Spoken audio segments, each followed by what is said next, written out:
Hello dear students, कैसे हैं आप लोग। I hope you guys are doing great. Welcome back once again. और ये मैं उम्मीद करता हूं कि आप लोग का एग्जाम काफ़ी अच्छा गया होगा। जेएसएससी जेई का आज एग्जाम था। दो पेपर में आप लोग का एग्जाम हुआ है। ऑफलाइन मोड में आप लोग का एग्जाम हुआ है ओएमआर सीट में। पहले ऑनलाइन होने वाला था computer based test, but official notification के थ्रू एग्जाम से कुछ दिन पहले इसको कन्वर्ट कर दिया गया online to offline.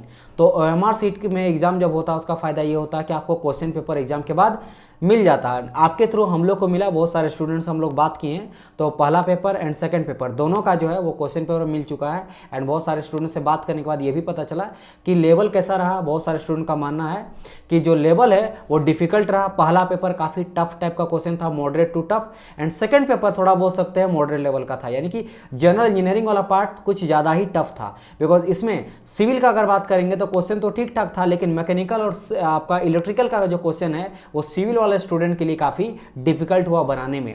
Because as a मैं मैकेनिकल का फैकल्टी हूँ, तो मुझे लगा कि मैकेनिकल का जो क्वेश्चन आया है खुद हम लोग यानी मैकेनिकल का स्टूडेंट को लगेगा थोड़ा सा कॉन्सेप्चुअल क्वेश्चन था, यानी कि जो बच्चा अच्छे से पढ़ा होगा तभी जाके कुछ क्वेश्चन को सोल्यूशन कर सकता है।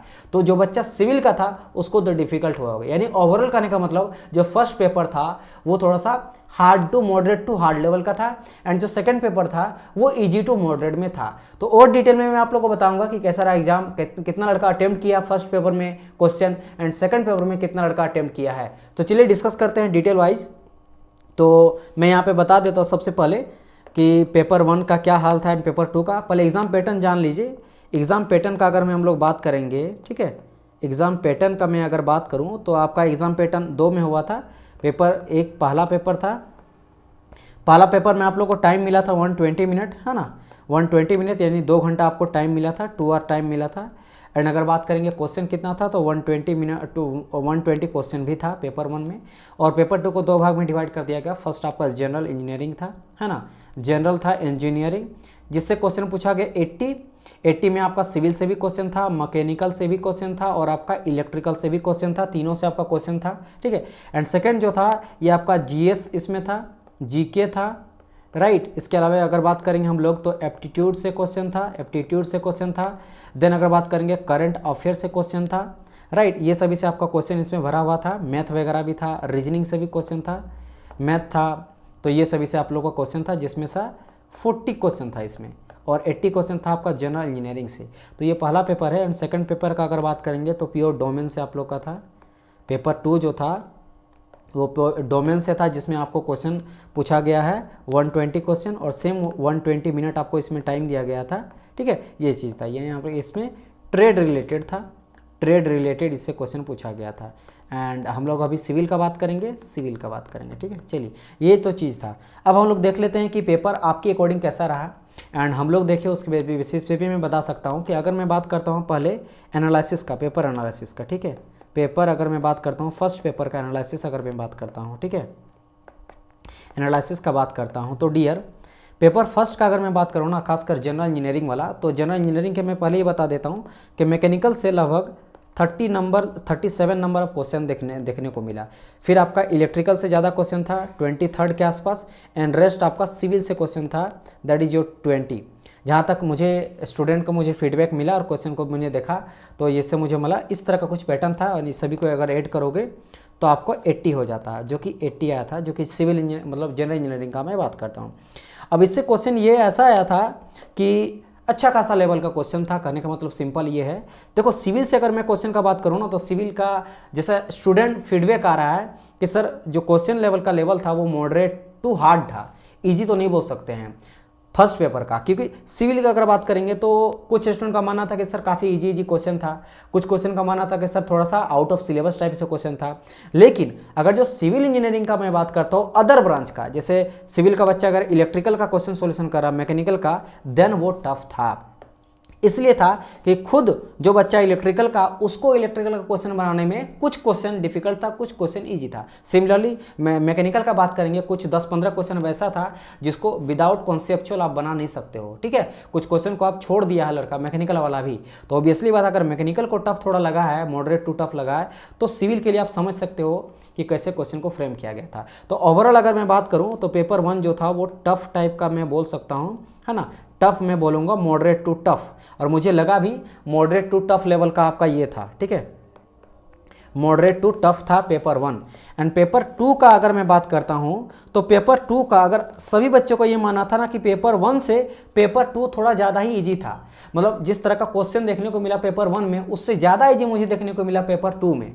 तो पेपर 2 का मैं बात करूँगा कि ईजी टू मॉडरेट बोल सकते हैं, ईजी टू मॉडरेट, ठीक है, मॉडरेट बोल सकते हैं, ईजी टू मॉडरेट था। अब बात करते हैं क्वेश्चन नंबर ऑफ क्वेश्चन कितना अटेम्प्ट किया गया स्टूडेंट के द्वारा। वो मैं डाटा यहाँ पे देखा कि मैक्सिमम स्टूडेंट जो है पेपर 1 का मैं बात करता हूँ तो 60 से लेकर 85 जो है वो क्वेश्चन अटेम्प्ट किया गया आउट ऑफ 120 में।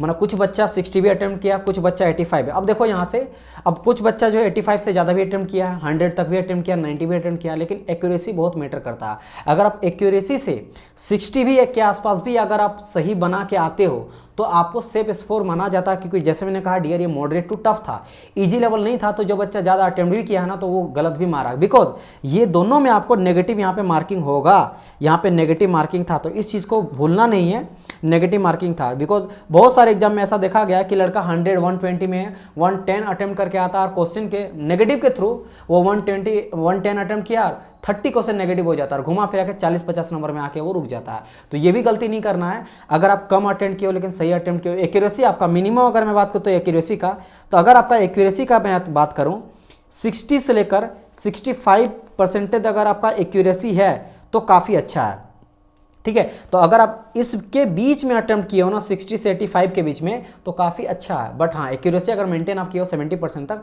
तो आप जो है वो सही अटेम्प्ट किए हो। एक अकॉर्डिंग अभी जितना मैं लड़का से बात किया हूँ, बहुत सारे लड़का से मैं बात किया कमेंट वगैरह से, व्हाट्सअप में, टेलीग्राम ग्रुप में बहुत सारा लड़का ग्रुप में ज्वाइन है, सीरियस स्टूडेंट हम लोग का जो बैच में पढ़ रहा था, तो उन सबसे बात किया तो ये मुझे एक डाटा मुझे मिला।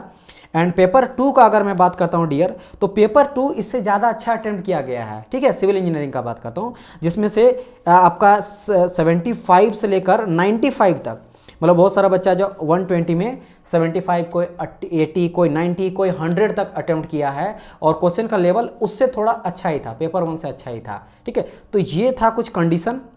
हाँ, अगर आप मुझे कटअप पूछिएगा सर कटअप कितना जा सकता है, तो पेपर 1 डियर अभी मैं देख रहा हूँ कि अगर 50 से 60 आपका, अगर 50 से 60 बिल्कुल सही सही क्वेश्चन को आप अटेम्प्ट किए हो विथ 70% एक्यूरेसी, तो आपका सेफ स्कोर में मान सकता हूं अभी के लेवल में। अगर मैं बात करता हूं पेपर 2 का डियर, तो पेपर 2 में बात करता हूं तो 80 के अप्रोक्स में, 70 से 80 अगर आप 120 में इतना आप अच्छे से अटेम्प्ट किए हो ना एक्यूरेटली, तो आप जो है पेपर में अभी मैं बात सकता हूँ कर सकते हो। बाकी अभी आप लोग का और पोल क्रिएट करेंगे और बहुत सारा आप लोग का डाटा मिलेगा, व्हाट्सअप के थ्रू मिलेगा। मैं आप लोग को नंबर दे देता हूँ, ठीक है। आपको क्या करना मैं आप लोग को बताता हूँ। ये नंबर मेरा है 8210989049, ठीक है, 8210989049, ये व्हाट्सअप नंबर है, ठीक है। आपको क्या करना है इसमें, व्हाट्सअप नंबर में आपको सबसे पहले अपना ब्रांच देना, मैं आप लोग को बता देता हूँ। सबसे पहले अपना ब्रांच लिखिएगा, मेरा ब्रांच जैसे सिविल इंजीनियरिंग है तो ब्रांच लिखिएगा। ब्रांच के बाद आपने कितना अटेम्प्ट किया है, नंबर ऑफ क्वेश्चन कितना अटेम्प्ट किया है आफ्टर 120 में, पार्ट 1 और पार्ट 2 दोनों में, पेपर 1 में भी और पेपर 2 में भी, ये भी आपको बताना है। एंड देन आपके अकॉर्डिंग लेवल कितना कैसा था, आपके अकॉर्डिंग पेपर 1 कैसा लेवल का था, पेपर 2 कैसे लेवल का था, कितना अटेम्प्ट दोनों में किए हो, ये अगर बताएंगे तो आप ही लोग के लिए अच्छा क्रिएट करेंगे। क्योंकि देखो कमेंट भी आप कर सकते हो, कमेंट से ज़्यादा अगर मुझे पर्सनली करोगे वो ज़्यादा एक्यूरेसी में मुझे चाहिए, कम बच्चों का चाहिए, 1000 बच्चा का ही चाहिए, 2000 का ही चाहिए, लेकिन बहुत ज़्यादा एक्यूरेसी मुझे चाहिए ताकि आप लोग को सही डाटा में ला सकूँ, ठीक है। तो आप लोग को ये हेल्प होगा। और एंजाइटी जो है वो अभी एग्जाम के बाद एंजाइटी सबको होता है, कट ऑफ कितना जाएगा कैसा जाएगा। तो जितना मैंने बात किया, बहुत सारे टीचर से मैंने बात किया, तो आप समझो कि ये 50 से 60 लेके चलो 120 में और इधर आपका 70 से 80 के बीच में। बाकी अटेम्प्ट कितना क्वेश्चन करके आए हो मैं इतना बताया, सही होना चाहिए। अगर अटेम्प्ट का बात करता हूँ तो 60 से 85 अटेम्प्ट का मैं बात कर रहा हूँ। यहाँ पे किसका बात कर रहा हूँ मैं, अटेम्प्ट का। अटेम्प्ट अगर 85, 60, 70, 85 तक अटेम्प्ट किया 120 में तो काफ़ी अच्छा है।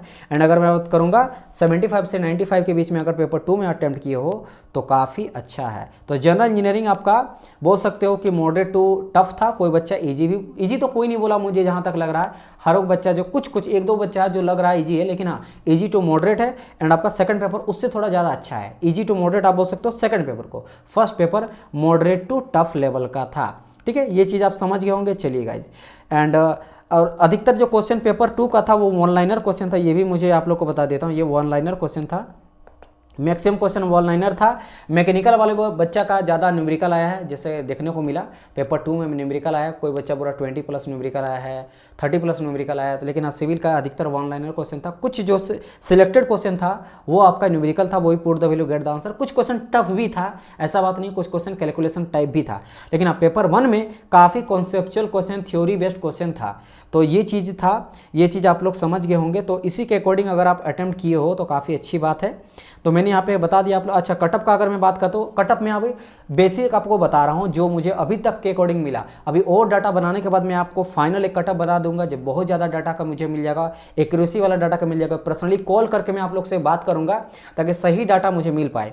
डिफिकल्टी लेवल मैंने कहा दोनों, अगर दोनों को लेके चलूँ फर्स्ट पेपर सेकंड पेपर, तो आप बोल सकते हो कि अब आपका मॉडरेट लेवल का था, इजी तो नहीं था, मॉडरेट टू टफ बोल सकते हो, यानी अच्छा खासा लेवल पूछ सकता है। इसीलिए अगर आप कम भी अटेम्प्ट किए हो तो बिल्कुल आपको हताश नहीं होना है, ऐसा फेथ नहीं खोना है, आप लोग को अभी बनाए रखना है, अभी कुछ भी हो सकता है। ठीक है, चलिए एंड आंसर की बात करेंगे। अभी ऑफिशियल पता चलेगा, जल्दी आंसर की रिलीज कर जाएगा, जैसे कुछ होता है मैं आप लोग को जरूर अपडेट करूंगा, लेकिन हाँ जल्दी मिलेगा आप लोग को, डोंट वरी। तो ये कुछ था जो मैं आप लोग से डिस्कस करना था, जो आप लोग के थ्रू मुझे मिला डाटा, उसी डाटा के अकॉर्डिंग मैं आप लोग से डिस्कस करा। एंड अभी मैं पेपर का सॉल्यूशन भी करा दूंगा, जल्दी पेपर का सॉल्यूशन करा दूंगा, फर्स्ट पेपर सेकंड पेपर दोनों का। एंड कटअप भी जो आएगा वो भी बताऊंगा। एंड आंसर की कब आने वाला है इसके बारे में अपडेट बता दूंगा, जब भी आएगा उसका मैं कंप्लीट आप लोग को सॉल्यूशन भी करा दूंगा। तो सारे अपडेट्स के लिए चैनल के साथ बने रहिए। अगर चैनल को सब्सक्राइब नहीं किया तो चैनल को सब्सक्राइब कर लेना, बेल आइकन को प्रेस कर लेना ताकि कोई भी लेटेस्ट अपडेट छूटे ना, जेएसएससी जेई के रिगार्डिंग और अदर जॉब अपडेट से रिगार्डिंग भी कोई वीडियो मिस ना हो। इसके लिए आप चैनल में हमारे साथ जुड़ सकते हो। चलिए गाइज, मिलते हैं हम लोग नेक्स्ट पार्ट में कटअप को लेकर या फिर सॉल्यूशन को लेकर। तब तक लिए goodbye and God bless you all और टेक केयर और best of luck for your upcoming JEE exam. जो भी आप एग्जाम देने वाले उसके लिए बेस्ट ऑफ लक। इसमें जो भी आप किए हो अच्छी बात है, अगर नहीं भी एग्जाम अच्छा गया तो कोई दिक्कत नहीं है, क्योंकि अच्छा खासा लेवल था क्वेश्चन, तो डोंट वरी अबाउट दैट। चलिए गाइज, मिलते हैं हम लोग नेक्स्ट पार्ट में। Bye bye.